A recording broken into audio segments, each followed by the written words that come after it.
پاکستانی عوام اتنے معصوم ہیں کہ یہ ہر دور میں مذہبی اور سیاسی رہنماؤں کے ہاتھوں ماموں بنے ہیں۔ 70 کی دہائی میں انڈونیشیا سے تعلق رکھنے والی ایک خاتون نے جب یہ دعویٰ کیا کہ اس کے پیٹ میں پلنے والا اور پیدائش سے پہلے پیٹ میں اذان دینے والا بچہ آنے والے وقت کا امام مہدی ہے، تو نہ صرف پاکستانیوں نے اس کی خوب آؤبھگت کی بلکہ غیر شرعی طور پر اس عورت کی امامت میں نماز جمعہ بھی ادا کر ڈالی۔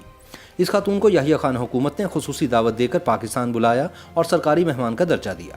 تاہم بعد میں یہ بھید کھلا کہ اس کے پیٹ سے اذان اور تلاوت کی جو آوازیں آتی تھیں وہ دراصل ایک ٹیپ ریکارڈر کی مرہون منت تھی۔ اگرچہ ضعیف الاعتقادی بہت سے مذاہب اور معاشروں میں پائی جاتی ہے، لیکن برِ صغیر کے مسلمان دیگر معاملات کے ساتھ ساتھ عالم اسلام کے نجات دہندہ قرار دیے جانے والے حضرت امام مہدی علیہ السلام کے ظہور کے حوالے سے بھی بے انتہا ضعیف الاعتقاد ثابت ہوئے ہیں۔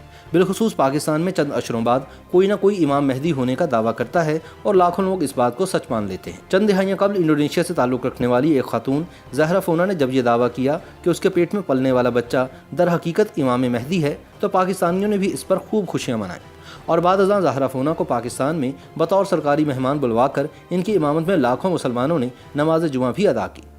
اگرچہ بعد میں یہ پتہ چل گیا کہ زہرا فونا ایک شعبدہ باز عورت تھی اور شہرت اور پیسہ حاصل کرنے کے لیے ڈھونگ رچا رہی تھی کہ اس کے پیٹ میں پلنے والا بچہ امام مہدی ہے، تاہم آج بھی دنیا اس بات کو یاد کر کے مسلمانان عالم پر ہنستی ہے۔ یہ سن 1970 کا ایک تاریخی واقعہ ہے کہ ایک خاتون امام مہدی کے پیچھے ضعیف الاعتقادی کے مارے کراچی کے عوام نے جمعے کی نماز پڑھی۔ وہ خاتون تب حکومت کی سرکاری مہمان بھی تھیں۔ اس وقت انڈونیشیا میں صدر سہارتو کی حکومت تھی اور پاکستان میں جنرل یحییٰ خان کا مارشل لا تھا۔ انڈونیشیا کی ایک خاتون زہرا فونا نے حضرت امام مہدی علیہ السلام کی والدہ ہونے کا دعویٰ کر دیا۔ اس کا کہنا تھا کہ اس کے رحم میں پرورش پانے والا بچہ حضرت امام مہدی علیہ السلام ہے۔ پھر کچھ یوں ہوا کہ وہ لوگوں کو یہ یقین دلانے میں کامیاب ہو گئی، کیونکہ اس کے پیٹ سے کان لگا کر سننے پر اذان اور تلاوت قرآن کی آواز آتی تھی۔ کچھ ہی عرصے میں یہ خبر پورے انڈونیشیا میں جنگل کی آگ کی طرح پھیل گئی۔ جب یہ خبر انڈونیشین حکام تک پہنچی تو سب سے پہلے انڈونیشیا کے اس وقت کے نائب صدر آدم مالک نے زہرا فونا کو اپنی رہائش گاہ پر مدعو کیا اور اس دوران ملاقات میں ان کے پیٹ پر کان لگا کر اذان سننے کا شرف حاصل کیا۔ اس کے بعد انڈونیشیا کے وزیر مذہبی امور محمد ڈچرن نے بھی اذان سنی اور ایک بیان میں کہا کہ اگر امام شافی بھی 3 سال اپنی ماں کے رحم میں رہے تو امام مہدی کیوں رحم سے اذان نہیں دے سکتے۔ اس کے بعد تو گویا انڈونیشی حکام کی زہرا فونا سے ملاقات کی لائن لگ گئی۔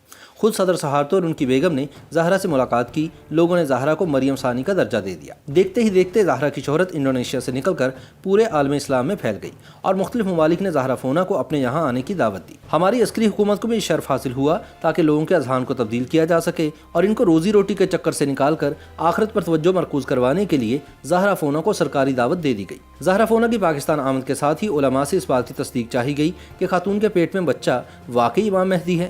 چنانچہ مولانا احتشام الحق تھانوی اور مولانا شفیع اکاڑوی نے باری باری خاتون کی بچہ دانی کے قریب کان لگا کر اذان سننے کے بعد پورے یقین کے ساتھ بیان جاری کیا کہ اذان کی آواز خاتون کے اندرونی حصوں سے ہی آ رہی ہے اور بس اب امام مہدی علیہ السلام کی آمد ہے۔ ہمارے علماء حضرات کے لیے شاید تحقیق آواز سننے کی حد تک تھی۔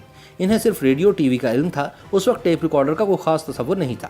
اگر کسی اشرافیہ کے گھر ٹیپ ریکارڈر تھا بھی تو بڑے ڈبہ نما تھا۔ علماء نے اس آواز کے منبع کی مزید قرید و جستجو مناسب نہ سمجھی کہ یہ خبر ہی اس قدر دل خشکن تھی کہ برادران اسلام مزید کچھ سوچنے سمجھنے کی صلاحیت سے قاصر ہو گئے۔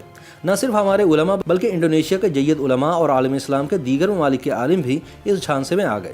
پھر کچھ یوں ہوا کہ کراچی کی تقریباً 5 لاکھ سے زائد آبادی اور تمام مسالک اور مکاتب فکر کے جید علماء زہرا فونا کی امامت میں نماز جمعہ کی ادائیگی بجا لائے۔ رہی بات زہرا فونا کی اقتداء میں نماز پڑھنے کی، تو اسے ضعیف الاعتقادی اور جہالت ہی کہا جا سکتا ہے، کیونکہ اگر نعوذ باللہ امام مہدی اس کے بطن میں موجود تھے بھی تو ان کی اقتداء میں نماز پڑھنے کے لیے ان کی پیدائش کا انتظار تو کر لیا جاتا۔ یہ کس قدر مضحکہ خیز بات ہے کہ وہ عورت اپنی ٹانگیں کعبہ کی طرف کھول کر بیٹھ گئی اور اس کی ٹانگوں کے درمیان مائک سٹینڈ رکھ دیا جاتا ہے اور عوام علماء و مشائخ حضرات اس کے پیچھے امام مہدی کی اقتداء میں نماز ادا کرتے ہیں۔ پھر کچھ یوں ہوا کہ چند ڈاکٹروں کے لیے اس بات پر یقین کرنا مشکل ہو گیا، چنانچہ انہوں نے حقیقت جاننے کی ٹھان لی، مگر زہرا فونا ہر دفعہ انہیں چکر دے کر نکل جاتی۔ مسلسل کوشش کے بعد ایک دن ڈاؤ میڈیکل کالج کے ڈاکٹرز اسے قابو کرنے میں کامیاب ہو گئے اور دوران تفتیش زہرا فونا کی ٹانگوں کے درمیان پھنسا ہوا ننھا منا ٹیپ ریکارڈر برآمد کر لیا گیا۔ تاہم اسی روز زہرا فونا پاکستان سے براستہ انڈیا انڈونیشیا بھاگ گئی اور پاکستانیوں نے مزید ماموں بننے کا عظیم موقع ہاتھ سے کھو دیا۔ بعد میں زہرا فونا اور اس کے شوہر انڈونیشیا میں گرفتار ہوئے اور انہوں نے قبول کیا کہ یہ سب انہوں نے دولت اور شہرت حاصل کرنے کے لیے کیا تھا۔